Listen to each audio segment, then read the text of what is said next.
안녕하십니까. 주말판 머니올라 염벌리의 비밀노트 시간입니다. 이베스트 투자증권 염성환 부장님과 함께합니다. 어서 오십시오. 네, 안녕하세요. 지난 한 주는 잘 보내셨습니까? 네, 푹 쉬었습니다. 네. 우리 염 부장님은 그 증권사 직원이니까 직접 투자는 못 하시지 않습니까? 네, 저는 못합니다. 예. 그래도 뭐 주가가 오르면은 누구보다도 기뻐하는 것 같고 또 떨어지면 네. 좀 걱정하는 왜냐면 그런 이제 걸 요새 느끼는데 그 개인 투자분들이 워낙 많이 들어오셨잖아요. 작년부터. 근데 아무래도 대부분이 주식을 이제 매수를 하신 분들이 많으니까 네. 당연히 주가가 올라가면 뭐 그분들이 좋고 예. 당연히 저도 기분 좋고 네. 뭐니 올라도 좋지 않을까요? 그렇죠. 그만큼 우리 개인 네. 투자자들 이른바 주린이에 대한 우리 염 부장님의 뭐 애증인 또 관심 네. 이런 게 뭐 깊다는 것을 알게 되겠고 사실 염벌리 비밀로또 출연하는 것도 같은 맥락 아니겠습니까? 네, 맞습니다. 우리 구독자들께서 그 점 잘 이해해 주셨으면 하고 사실 또 잘 알고 계실 겁니다. 네. 예. 이번 주 이제 증시 보면은 목요일까지 쭉 오르다가 금요일 지나면서 또 약간 꺾이지 않습니까? 상승세가. 네네네.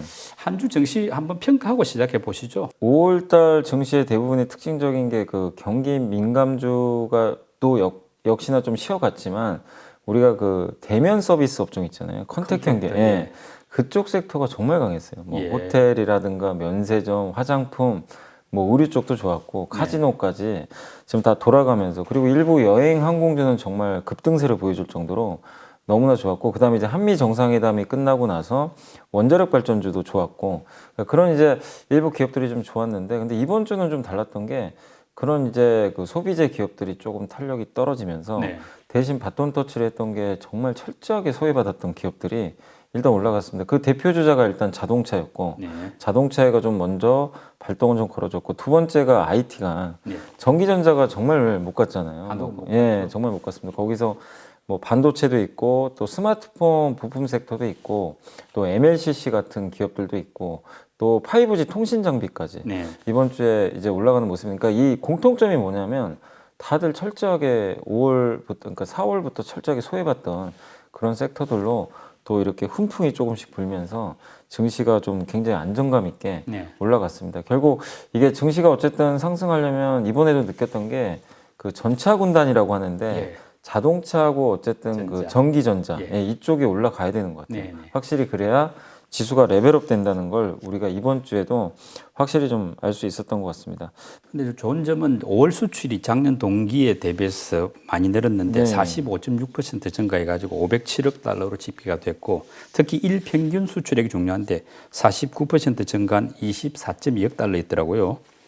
뭐 우리 국내 경제는 이제 수출 주도형이다 보니까 전체적으로 경제 또 우리 증시에 중장기적으로 호재라고 봐야 되겠죠. 네, 당연히 호재라고 봐야 되고요.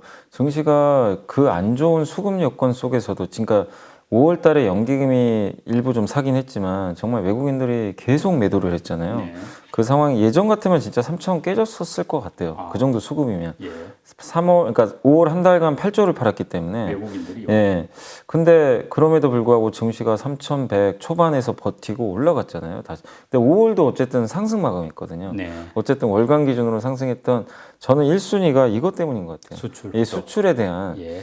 의구심도 물론 있었죠. 아, 이게 수출이 언제까지 잘 나올 거야. 막 이랬는데 4월에도 40% 이상 나왔고 네. 이번 5월에도 40%가 넘는 네. 수출 신장률을 보였는데 일평균은 더 많이 늘어났어요. 49%에 달할 정도로. 그러니까요. 예, 그래서 이게 지금 역대급 지금 수출이 좀 계속 나와주고 있는데 그래서 한 증권사에서는 그 올해 연간 수출 전망을 당초 6천억 달러 정도, 그러니까 전체적으로 18% 증가거든요. 네. 수출만 봐서는 너무 좋고 그리고 품목도 되게 좋았던 것 같아요. 그러면 거의 대부분의 네. 품목들이 다 두 자릿수 이상 올라갈 정도로 고르게 또 상승했던 점도 굉장히 좀 긍정적이었기 때문에 이런 데이터들은 뭐 이제 10일 단위로 저희가 공개를 하잖아요. 네. 그래서 예전에 골드만삭스가 그런 얘기도 했다고 하더라고요. 한국의 수출 데이터를 반드시 봐야 되는 주식 투자 지표 중에 하나로 예. 예, 꼽았는데 왜냐하면 한국은 정말 예전에도 한번 그 얘기 해드렸지만 전 산업군을 다 가지고 있어요. 그렇죠. 그러니까 웬만한 산업군이 다 있습니다. 다 한국 있죠, 증시에. 예. 예. 근데 그런 것들의 총합이 수출로 나오잖아요. 그러니까 한국의 수출 데이터를 보면은 경기를 알 수가 있대요. 세계 글로벌 예, 경기라. 글로벌 경기에 선행한다 오히려. 예, 예. 그래서 반드시 봐야 된대요. 네. 근데 전 세계적으로 10일 단위로 이렇게 데이터 주는 나라가 없어요. 아, 그런가요? 예, 아니, 그러니까 왜냐면 저도 그렇게 왜 이걸 알아봤더니만 우리나라가 수출이 너무 중요하잖아요. 아, 우리 한국은 수출 비중이 높으니까. 그러니까요. 그래서 아마 대통령 지시로 이게 10일 단위로 끊어서 보고하라고 예전에 했었나 봐요. 네. 근데 그게 이제 이어져 온 것 같아요. 그래서 전 세계에서도 가장 빠르게 데이터를 공개하니까 수출 데이터 이제 또 며칠 안 남았는데 네. 6월 10일에 나오는 또 11일 날 발표되는 6월 1일부터 10일까지 데이터도 예. 한번 좀 기대를 해보시면 좋을 것 같습니다. 품목으로 보면은 이제 수출 1위 품목인 반도체가 24.5%, 네. 자동차는 뭐 무려 93.7% 수출이 늘어났는데 그동안 이들 업종의 그 최근 주가 흐름은 썩 좋지는 않았지 않습니까? 네네. 근데 이제 수출 데이터가 좋은 게 확인이 됐으니까 앞으로는 좀 바뀌지 않겠나 이런 기대도 나오는데 어떻게 보십니까? 네, 저는 뭐 이미 바뀌기 시작했다고 보고 있고요. 사실은 네. 이번 주에 목요일이었죠. 이번 주 목요일 날 삼성전자가 깜짝 급등이 나왔잖아요. 예. 네, 그래서 그것도 저는 당연히 수출에 좀 영향을 받았다라고 아, 좀 일부 좀 보고 있고 이게 5월 반도체 수출이 100억 달러를 넘어간 게요. 2018년 11월 이후 처음이래요. 아, 그러니까 역대급이에요, 사실. 예. 이 절대 수치로만 봐도. 그러니까 우리가 기저효과 막 그러잖아요. 네. 작년에 안 좋았으니까 아, 올해 좋아지는 거야. 뭐 누가 몰라? 근데 2018년도 11월 달에도 그때 정말 수출 많이 했던 때거든요. 역대급으로. 네. 근데 그때 수치에 거의 근접을 해버렸어요. 그때 이제 반도체 슈퍼 사이클, 네, 슈퍼 그때 사이클 한참 이제. 그 근데 사실은 당시하고. 이제 그때 이후로 많은 분들이 좀 아파하시는 게 그때 꼭지였어요. 네, 그리고 정말 거짓말처럼 2018년 12월부터 수출 데이터가 확 꺾여가지고 예, 진짜 안 좋은 흐름으로 좀 가긴 했는데 그때 100억 달러 했다가 12월에 88.5억 달러까지 떨어져 버렸어요. 네, 그리고 2019년, 20년 초까지 그냥 안 좋다가. 예, 너무 안 좋았죠. 그러다가 언제 돌렸냐면 2020년 그 7월에 드디어 돌렸어요. 네. 이 수출 데이터가. 그리고 나서 지금까지 11개월 연속 플러스 성장하고 있습니다. 예, 현재까지. 그래서 반도체도 그러니까 일부 안 좋게 보는 시각이 이런 시각을 보고 계시는 거예요. 왜냐하면 그때도 그랬지 않냐. 꺾이면서 정말 무섭게 빠졌는데 이번에도 그러면 어떡할 거냐. 네, 이런 분들이 좀 되게 많으세요. 근데 이건 논란은 있어요. 사실 우리가 가을 가봐야 확인 가능하거든요. 네. 지금은 솔직히 모릅니다. 모르지만 지금 마이크론도 그랬고 삼성전자도 그랬고 최근에 나오는 보고서들 트렌드 포스라는 또 되게 유명한 반도체 예측 기관이 있어요. 네. 거기서도 했던 얘기가 뭐냐면 서버 쪽은 되게 좋을 거라고 전망들을 하고 있어요. 예. 근데 이거는 또 대부분 동의를 해요. PC는 좀 꺾인 거 아니냐. 네, PC가 세 번째로 많습니다. 반도체에서요. 제일 많은 게 1등이 모바일. 네. 모바일이 26%, 서버가 25%, 그다음 PC가 19%예요. 예, 그 PC도 무시 못해요. 아, 그럼 PC 꺾이니까 이거 안 좋은 거 아니냐. 이럴 수 있는데, 근데 의외로 노트북 수요는 꺾이지 않을 거라는 일부 또 보고서도 있어요. 네, 근데 이게 누구 말이 맞을지는 정말 모르겠지만, 어쨌든 제일 중요한 건 서버랑 그 모바일입니다. 네, 근데 서버는 걱정할 필요 없는데 모바일이 중요한데, 근데 모바일도 나쁘지 않다는 시각이 요새 나오는 게, 네. 이 8월이나 9월에 8월에는 갤럭시 폴더블 폰이 나오고요. 나오고 애플도 나오고. 예, 애플이 9월에 나올 거예요. 예, 그러면 그 어떻게 보면 그 신작 그 제품들이 나오잖아요. 예. 신규 제품들. 그럼 거기에 메모리 탑재 용량이 또 올라가니까 네, 당연히 거기에 탑재되는 메모리가 수요가 늘면서 어느 정도 커버를 할 수 있다 보거든요. 근데 지금은 너무 비관적으로 보고 있는 것 같아요. 스마트폰 쪽에 대해서. 네. 근데 저는 그런 것들은 또 충분히 반영됐다고 생각을 하고 있어서 반도체에 대해서는 일단 지금 현재까지는 좋지만 시장에 의구심을 보이고 있는 이거 정점 아니냐. 네. 이거는 아직은 너무 걱정하지 말자. 적어도 3분기까지는 우리가 좀 더 확인을 해보고 네. 고민할 문제인 것 같고 자동차 쪽도 지금 이제 보릿고개를 예상을 했어요. 사실 네. 5월 달에. 예. 왜냐 반도체 없으니까. 그러니까요. 그걸 예상을 했는데 잘 나왔어요. 현대 기아가요 각각 42.7%, 네. 49.2%의 글로벌 판매 증가 데이터를 아, 이번에 보여줬습니다. 그러니까 물론 전월과 비교는 해야 돼요. 왜냐하면 기저효과가 있잖아요. 그래서 4월마다 그러면 얼마나 감소했을까? 별로 감소 안 했습니다. 5월이 좀 되게 심했거든요. 이 예. 반도체 때문에.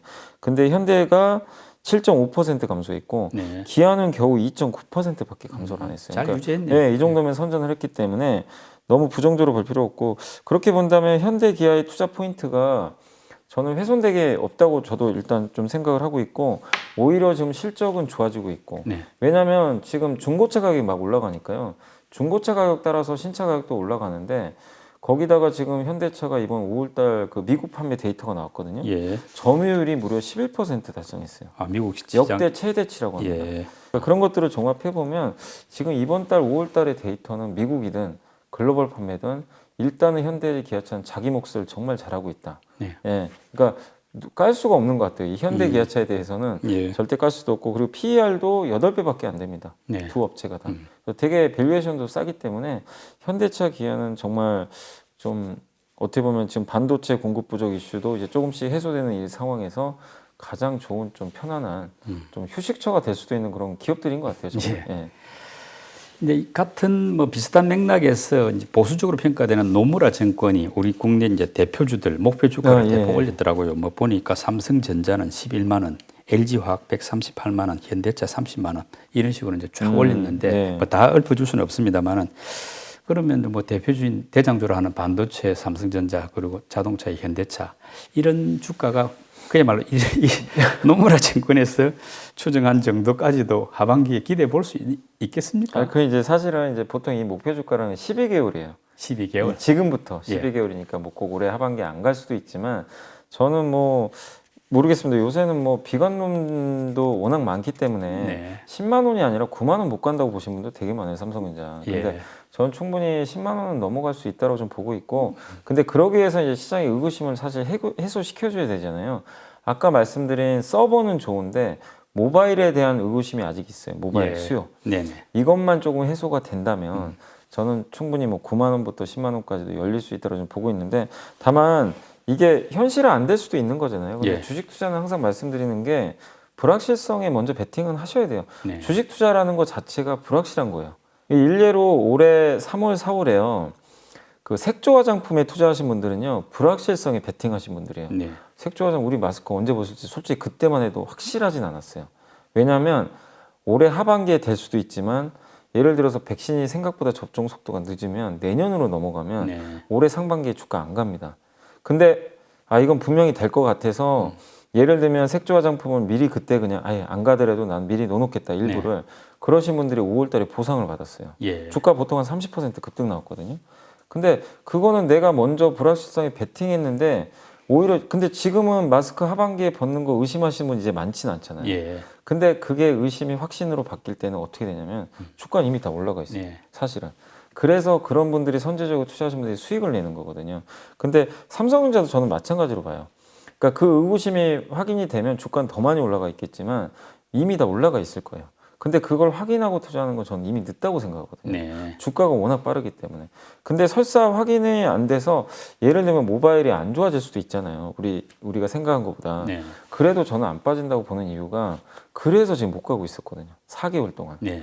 그러니까 4개월 동안 못 간 이유가 그런 것들을 지금 반영을 하고 있었기 때문에 저는 나쁘게 보지는 않습니다. 그래서 삼성전자에 대해서 저는 뭐 제가 좀 너무 낙관적일 수도 있지만 지난 4개월 동안 저는 충분히 쉬었다는 거 그거 하나만으로도 네. 부정적으로 볼 필요 없다. 이렇게 좀 말씀드리고 싶고 현대차는 아까 말씀드린 대로 다 말씀을 드렸어요. 그래서 더 이상 나쁘게 볼 만한 이슈는 없는데 다만 제가 현대차에 대해서 좀 걱정되는 게 하나 있어요. 이건 회사에 대한 걱정이 아니라 네. 현대 기아차에 대해서는 나쁘게 보신 분들이 단 한 분도 없더라고요. 그래서 너무 다들 좋게 예. 보셔서 네. 그게 조금 저는 약간 그게 좀 리스크가 아닌가. 예. 오히려 너무 너무나, 좋게 보셔서. 예. 근데 기대가 삼성전자는 크면은, 약간은 반반인 것 같아요. 네. 안 좋게 보시면 되게 안 좋게 보시고 예. 예. 극단적으로 좋게 보신 분도 계시고. 그래서 오히려 삼성전자는 좀 편한 것 같아요. 그런 면에서는 오히려. 그리고 뭐 국내 시장은 아무래도 외국인 수급에 영향을 받으니까 네. 이거 언급하지 않을 수 없는데 또 외국인은 또 보면 환율하고 또 관련이 깊지 않습니까? 최근에 이제 원달러 환율 보면은 뭐 굉장히 많이 급등락한 셈이지 않습니까? 네네네. 1,105원까지 갔던가 그랬다가 뭐 또 1,118원 이런 식으로 사실 한 주 사이에 네. 며칠 사이에 뭐 10몇 원씩 옮겼으니까 이 등락이 심해서 향후 추세를 사실 뭐 감을 잡기가 쉽지 않은데 지금 중장기적으로 보면은 어떻습니까? 원화 강세, 달러 약세 이 방향으로 갈까요? 워낙 강세가 그러니까 이거는 이제 위안화 강세를 대부분이 예측을 많이들 하시더라고요. 같이 연동돼 있으니까 네, 원화가요. 한국이 거의 연동됩니다. 근데 금요일 날은 또 미국에서 이제 미국의 어떻게 보면 이제 목요일 날 발표됐던 그 민간 고용 지표가 네. 되게 너무 또 좋게 나오다 보니까 네. 이제 미국의 금리에 대한 또 부담감이 생기면서 테이퍼링 이슈도 예, 나오고 예. 달러가 강해버렸어요. 네네. 그러다 보니까 우리 원화가 다시 약해지고, 근데 우리 원화만 약한 게 아니라 위안화도 공교롭게도 같이 예. 약해져 버린 흐름으로 가버렸던 것 같습니다. 근데 이거는 단기적인 이슈로 좀 보시는 게 좋을 것 같고, 이게 왜 그러냐면은 중장기적으로 위안화나 원화 이 신흥국 통화가 강할 수밖에 없는 게 일단 코로나 백신 때문이에요. 네. 코로나 백신이 지금 미국은 이제 많은 성인들이 이제 접종을 했는데 아직 그동안 아시아는 많이 접종이 안 됐잖아요. 우리 네. 한국도 마찬가지고.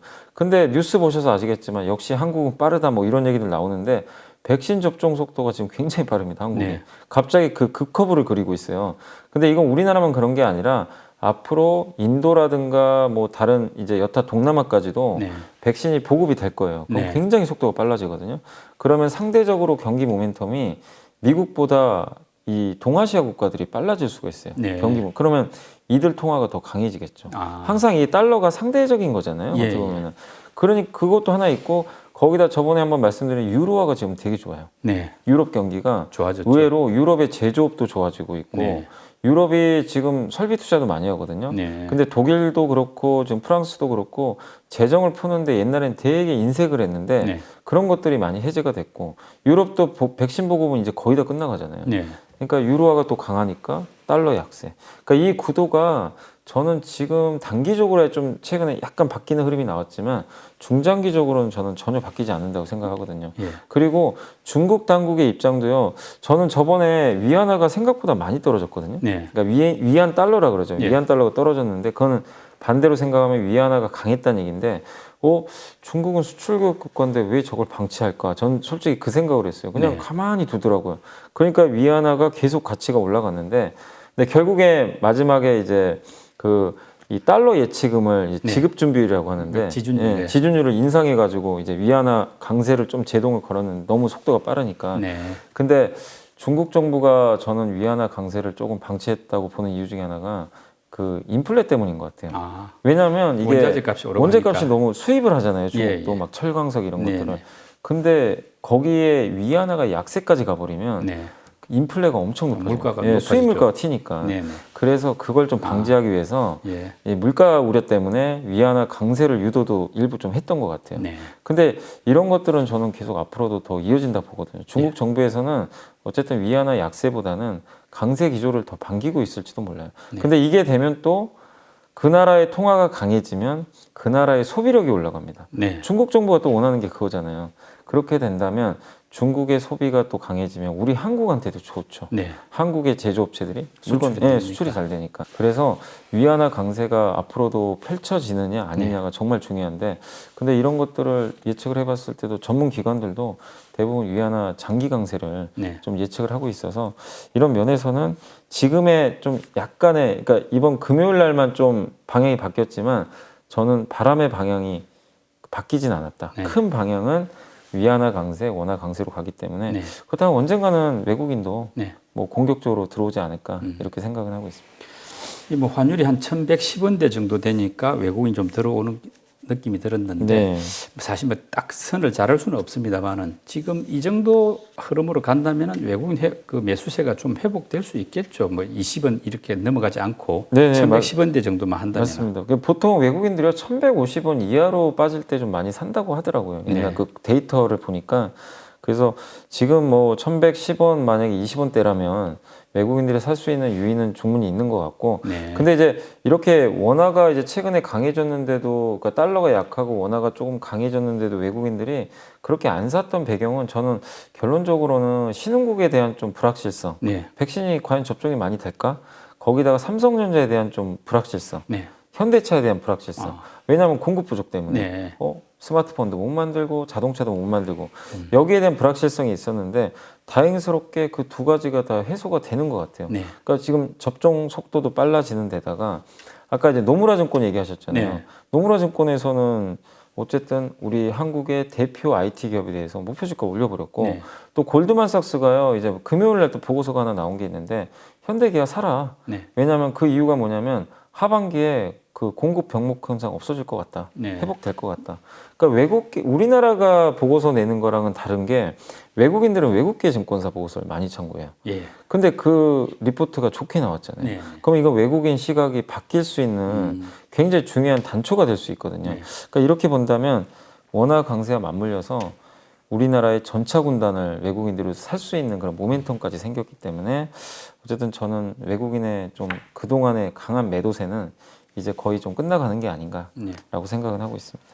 그 사실 이번 주에 외국인들 매수세가 전부 회복이 됐는데 그 많이 담았던 종목은 역시 전차군단입니까? 어떤 거 많이 이번 주에 샀습니까? 많이 샀던 거는 일단 전기전자가 압도적으로 전기전자. 많습니다. 예, 예. 그러니까 말씀을 해드리면 저도 이 데이터 어제 보고 그 깜짝 놀란 게요. 삼성전자를 1조 가까이 샀어요. 4일 동안 8,220억을 샀어요. 아, 그러니까 엄청난 매수했고 두 번째가 SK하이닉스입니다. 네. 두 개 반도체는- 더하면 네. 거의 1조 가까이 샀잖아요. 예, 예. 그래서 반도체 거의 1조 가까이 샀고 카카오가 1,485억 예. 3위고 근데 저 이 기업이 제일 의외였어요. 왜냐면 예전에 CS증권에서 LG화학 팔으라 그랬잖아요. 네. 근데 LG화학을 샀어요. 아, 외국인들 이번 주에 예. 외국인들이 743억 매수를 했습니다. 아, 그 다음에 이제 정유주도 좋았죠. 그래서 예. S-오일이 555억. 네. 그 다음에 통신회사 중에서 요새 좀 실적 좋다는 얘기가 나오고 SK텔레콤이 네. 528억. 네. 그 다음에 2차전지 그룹주 중에 하나죠. SKI 테크놀로지 예. 신규 상장했던 네. 이 기업을 462억 순매수했고요. 네. 그 다음에 네이버를 458억, 아, LG전자를 332억, 하이브를 266억. 네. 그러니까 여기서 공통점이 뭐냐면 정유주 일부 빼고는 다 성장주만 샀어요. 그렇겠네요. 그 되게 좀 네, 특이하죠. 그렇네요. 경기 예, 예. 민감주보다는 오히려 성장 기업들을 골고루 예. 이렇게 좀 매수했던 게 이번 주 외국인들의 좀 굉장히 특징적인 부분이었던 것 같습니다. 예, 뭐 확실히 또 바뀌어 갑니다. 예. 매수 종목들이. 근데 기관들 보면 뭐 기관도 여러 개 있습니다만 그 중에서도 이제 그동안 펀드 환매가 늘면서 계속 매도를 해왔던 투신이 네. 뭐 많이는 않습니다만 약간 매수세로 바뀐 게 이번 주 특징이더라고요. 네.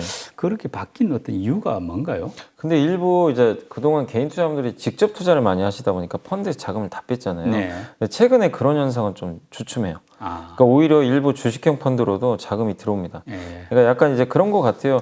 시장이 그러니까 난이도가 올라가다 보니까 개인 투자자분들 그것도 느끼셨을 거예요. 아, 내가 준비 안 된 상태에서 내가 직접 투자하니까 너무나 어렵다. 네. 그래서 올해 1월부터 5월까지 손실 보신 분들도 되게 많거든요. 개인 투자자분들이. 네. 그러다 보니까 이럴 바엔 차라리 그냥 좀 잘하는 전문 투자자, 네. 예를 들면 이제 펀드 매니저가 운영하는 공모형 펀드 같은 쪽으로 일부 맡기려는 수요가 좀 일부 있었던 것 같아요. 네. 그러다 보니까 뭐 이번 주에 들어와서 제가 데이터를 보니까 주식형 펀드는 오히려 좀 늘어났어요. 예. 자금 유입. 아, 빠지다가 네, 좀 조금 늘어났어요. 많은 건 아닌데. 네, 네. 그러다 보니까 이게 당연히 자금이 들어오면 펀드 쪽에선 당연히 매수가 들어가거든요. 네. 그래서 아마 투신권에서 이번 주에는 좀 일부 뭐 많진 않지만 매수가 유입이 됐던 것 같습니다. 아, 어쨌든 기관들이 이번 주에 많이 담았던 종목들은 어떤 게 있습니까? 기관들은 일단 전차 군단을 많이 샀어요. 역시, 그러니까, 예. 예. 그러니까 아까 그 상위권에는 외국인들은 자동차는 거의 없었잖아요. 네. 근데 기관들은 좀 자동차가 일부 있는데 예. 일단 역시 똑같습니다. 삼성전자를 제일 많이 샀고요. 삼성전자. 1,840억 샀고 두 번째가 기아입니다. 아, 기아를 1,480억. 그 다음에 IT 대표 주자죠. 삼성전기를 971억. 예. 그리고 현대차를 865억. 예. 그 다음에 SK하이닉스를 777억. 그리고 삼성물산을 410억. 예. 그러니까 여기 보면은 전차 군단을 다 샀어요. 그렇네요. 1등부터 거의 6등까지 전차 군단 위주로 포트를 꾸려놨고 그 다음이 되게 좀 독특했던 게 KTNG 담배 인삼공사죠. 예. 여기를 324억. 왜냐하면 이제 주가가 워낙 안 갔어요. 이쪽이. 네. 그래서 아마 들어간 것 같고 그다음 편의점 기업인 GS 리테일은 예. 298억 샀고 그리고 면세점 업체죠. 네. 호텔 신라를 270억.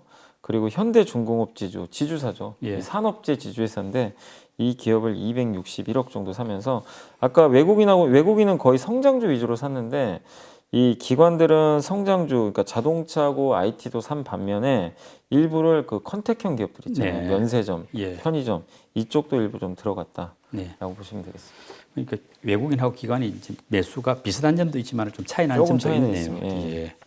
그리고 이번 주에 많이 올랐던 업종들을 한번 살펴볼까요? 이번 주에 좀 많이 오른 기업들은 그 천연가스 관련해서 또 네. 요즘에 그 가스 회사들이 정말 강한데 LPG 기업들이 되게 강했더라고요. 아, 그러니까 이 기업들이 뭐 올라가는 배경이 이제 원자재 가격 상승으로 인해서 이제 판매 단가 상승 네. 기대감이 좀 일부 있었던 것 같고 그래서 한 7% 정도 이번 주에 상승했고요.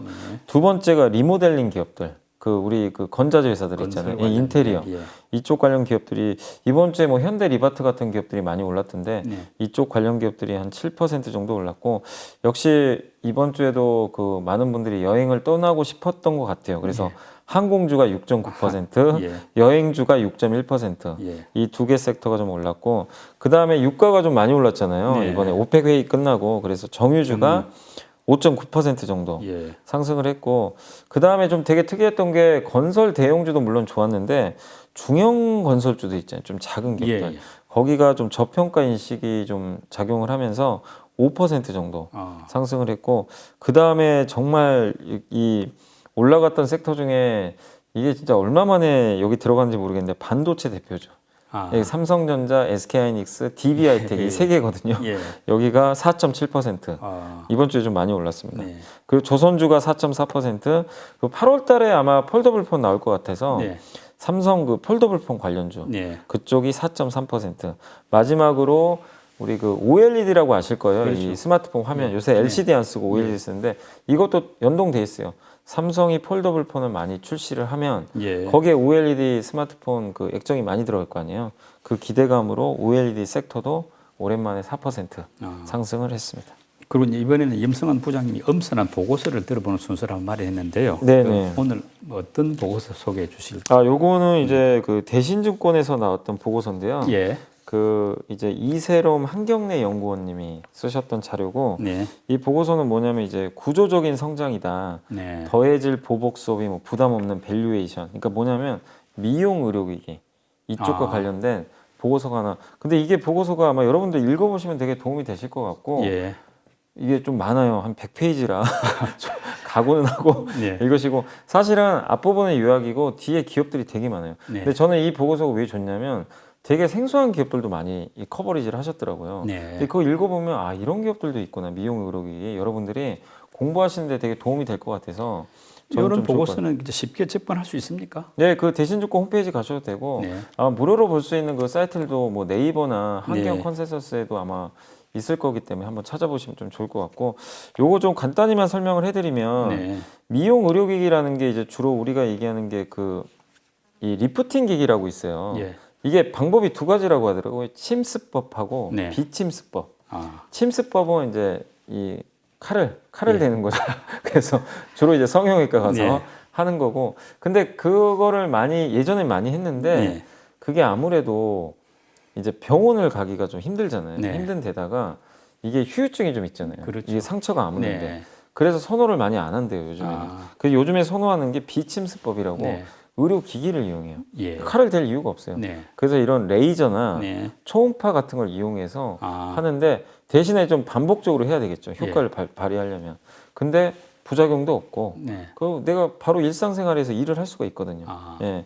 그래서 요즘에 많이 선호한다고 하는데 사실은 이런 것들이 그동안은 미국이나 선진국 중심으로 해서 시장이 이루어졌는데 국내 업체들이 기술 개발을 해가지고 예. 이 시장이 많이 뛰어들었나 봐요. 그래서 시장이 좀 굉장히 커지고 있고 특히 우리 한국은 미용 의료기기 하면 대표적인 회사들이 있잖아요. 예. 그 보톡스. 네. 보톡스 하면 또 한국이 또 세계에서 또 가장 잘하는 그 국가로 좀 알려져 있는데 이 보톡스라든가 필러, 네. 이제 얼굴 이제 다 예. 피는 거죠. 이런 것들이 좀 많이 발달을 했는데 여기서 이제 주목하는 건 뭐냐면은 아까 말씀드린 고주파하고 초음파 예. 의료기기, 예. 의료기기를 이용한 음. 그런 어떤 이제 미용 의료기기 쪽에 관련된 기업들을 예. 좀 한번 선별해서 투자해보자라는 예. 그런 의견이니까 좀 참고하시면 좀 좋을 것 같고 자세한 거는 여러분들이 한번 좀 보시면 좋겠지만 저는 왜 이 보고서를 오늘 소개시켜 드렸냐면 지금 컨택 기업들이 많이 올랐잖아요. 네. 이것도 마찬가지예요. 왜냐하면 의료기기 우리가 이 미용 성형 안면 뭐 성형도 마찬가지지만 반드시 여러분들이 병원에 가야 돼요. 예. 아니면 거기 뭐 피부과라든가 이런 데 가야 됩니다. 왜냐하면 집에서 할 수가 없잖아요. 이거를. 그렇죠. 그죠? 그래서 대면 산업이에요. 네. 그래서 코로나의 피해주였어요. 아. 근데 예. 피해주에서 지금 이제는 그 피해주가 오히려 수혜주가 되는 흐름으로 네. 바뀌어 가잖아요. 그렇죠. 투자 포인트에서 중요한 게 이제는 그런 기업들은 다 알겠고 앞으로 이거랑 무관하게 구조적으로 성장하는 예. 회사를 찾아야 돼요. 네. 그러니까 컨택형 기업에서 구조적인 게 뭘까? 네. 그런 걸 찾아보셔야 되는데 이게 저는 대표적이라고 봐요. 아. 왜냐면 미용 성형은 그러니까 안면 미용이라든가 이런 것들은 한 번 이렇게 시술을 받으신 분들이 계속 반복적으로 한대요. 왜냐면 한 번에 되는 것도 아니고. 네.